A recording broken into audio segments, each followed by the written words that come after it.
Bonjour à tous, ravi de vous retrouver pour cette nouvelle Vienne Actu. Aujourd'hui, on va parler politique entre les élections municipales et le vote du budget de Vienne-Condrieu Agglomération. Des œuvres d'art dans le jardin de ville, reportage sur le projet Espace sensible du lycée Agrotech. Et puis on parlera musique, musée et découverte dans l'agenda du week-end. On commence par votre météo et comment vous dire, il faudra oublier les terrasses et les grandes balades en forêt ce week-end. La pluie ne va pas nous laisser beaucoup de répit demain et dimanche. C'est un temps maussade mais assez doux qui vous attend avec de 5 à 6 degrés demain matin, 12 à 13 l'après-midi. Je vous laisse regarder les températures et ce sera même un tout petit peu plus chaud dimanche. On va atteindre les 15 degrés. Une bonne nouvelle cette semaine pour la pyramide à Vienne. Le guide Michelin a fait ses révélations et le restaurant de la famille Henri Roux garde ses 2 étoiles. Le domaine de Clairefontaine à Chaunalan-Ballan garde lui aussi son étoile. Rendez-vous maintenant l'année prochaine pour les nouvelles révélations du guide. Pas mal d'actu politique cette semaine. Le Rassemblement national a annoncé qu'il retirait son soutien à François Siebert, candidat aux élections municipales à Vienne. D'après le parti, il n'assumait pas totalement l'étiquette. Il y aura donc un autre candidat RN, certainement Adrien Rubagotti. François Siebert va lui réunir ses colistiers restants pour décider s'il maintient ou non sa candidature. Pour le moment, Florence David, Thierry Kovacs et Erwan Binet sont aussi déclarés. Et d'ailleurs, n'oubliez pas, il ne vous reste que jusqu'au 7 février pour vous inscrire sur les listes électorales pour voter le 15 mars prochain. Au chapitre politique, il y avait aussi cette semaine le vote du budget 2020 de Vienne-Condrieu Agglomération. Cette année, l'agglo récupère la compétence eau potable. Le budget pour l'année 2020 s'élève à 125 millions d'euros. Un petit tour au jardin de ville maintenant et vous avez peut-être aperçu des œuvres végétales. Ce sont les étudiants du lycée Agrotech qui ont mené le projet Espace sensible.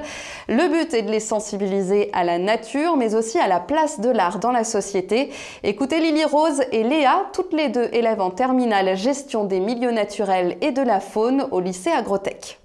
Dans une semaine, on a fait un projet culturel. Donc on a accueilli un intervenant qui s'appelait Christophe Bonnet. C'est un artiste plasticien.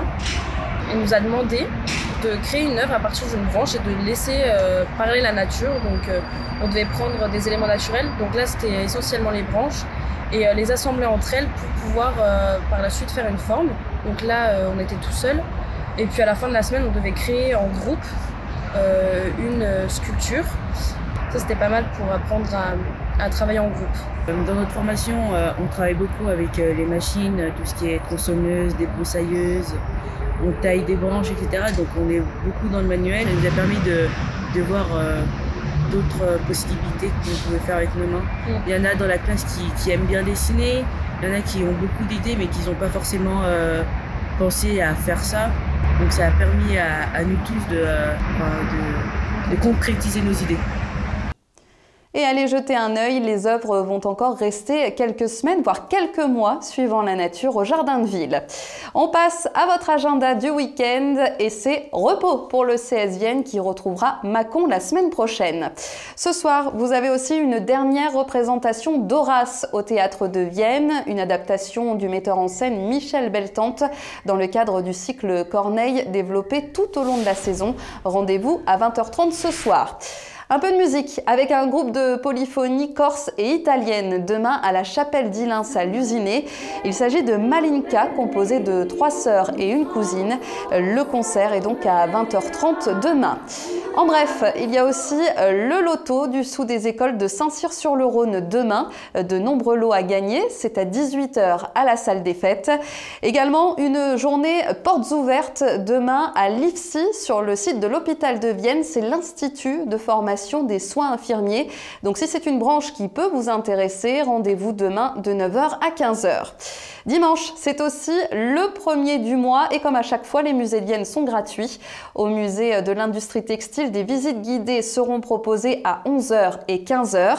Et il y en aura aussi à la salle du patrimoine et à l'église de Saint-André-le-Bas, visite gratuite à 11h et à 14h30 dimanche. Enfin, des rendez-vous à noter pour la semaine prochaine. Une conférence sur le magnétisme est organisée ce mercredi, le 5 février à 20h à la salle Europe de la mairie. C'est Franck Jamet, magnétiseur viennois, qui va animer les débats. Et puis à partir de lundi, ce sont les journées mondiales sans téléphone portable. Allez chiche, on le laisse de côté pendant une semaine. Dites-nous d'ailleurs si vous en êtes capable en commentaire de cette vidéo. Passez un très beau week-end, une belle semaine, toujours connecté sur Vienne TV.